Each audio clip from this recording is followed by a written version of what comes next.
So I had some requests to calculate to show some more examples on how to calculate the hydronium ion. So I'm giving you another example here of both a strong acid and a weak acid, but instead of giving you the molarity, I'm going to give you some other information. So let's take a look.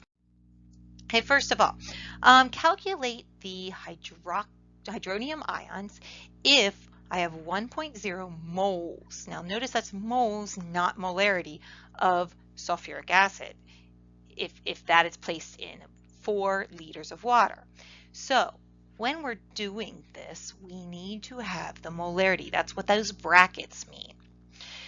So molarity is equal to moles per liter. In this case, I already know the moles, so I can plug that in, and I know my liters. So 1 mole divided by 4 gives me 0.25 molar solution of sulfuric acid, H2SO4. Now I can look at my ionization. Since it is a strong acid, we know that because of the large Ka, it's a strong acid, it ionizes completely, and I end up with, I know I start with 0.25 molar, but because it's a strong acid, it's actually going to pull off all those protons, so we're going to have a 1, write that, to 2 ratio for the hydronium ion. So although I had 0.25 molar solution of sulfuric acid, it will actually produce 2 times that 0.25 molar solution of hydronium. So my hydronium, what's my hydronium ion concentration? 0.50 molar solution.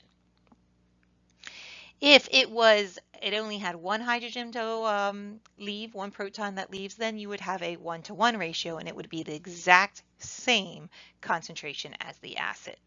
That is only for a strong acid because it ionizes completely. Let's take a look at another example for a weak acid. In this question, I'm going to calculate the hydronium ion concentration if I have 2.15 grams of, that would be hydrofluoric acid, is added to 0.052 liters of water. Now I'm going to give you the Ka value there of 7.4 times 10 to the negative 4. We know it's a weak acid because it has a Ka value. It's not just large. I have grams, but again, I need to get to molarity. Well, in the last case, I already had moles, but I don't have moles yet. I need to convert it. So 2.15 grams. If I look up, hydrogen, of course, is 1.01, and fluorine is 19.0, so I get 20.01 grams per mole. And I'm going to convert that. I find I have 0.1074. Now, although I could round it to 3 figs, I want to hold that to the end, so I'm going to keep at least 1 extra sig fig there. Now I know my moles. Now we're kind of back to where we were in the previous equation for the strong acid. I need to find my molarity, which is moles per liter. I do know my moles. I now have that calculated, and I know I have 0.052 liters. And if I plug that into my calculator, I end up with, now I'm just going to round here to 2 sig figs, 2.1 molar solution of hydrofluoric acid.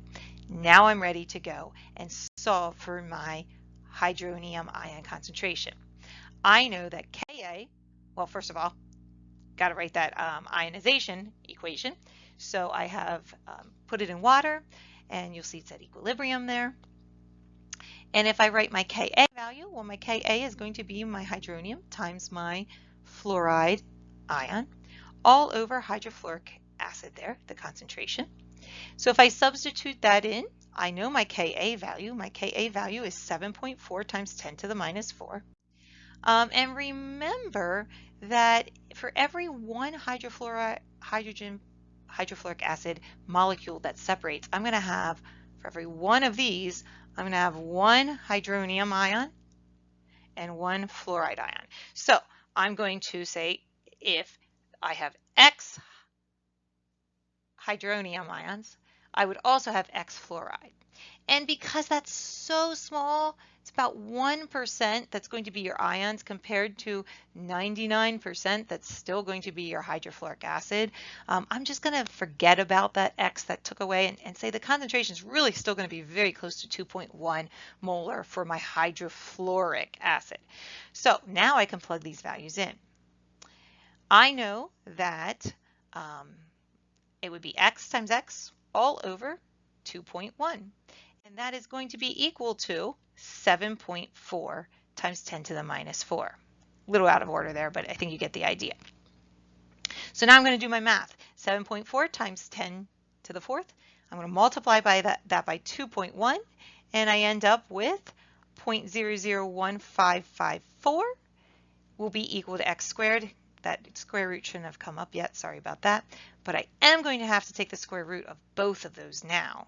And when I do that, I get x is equal to 0.039 molar concentration of hydronium ions. And so I write that there. That's what we're trying to find. Here is our answer. Hopefully that helped you a little bit. Hopefully you'll have more success in answering those questions. And as always, ask if you have more. Good luck.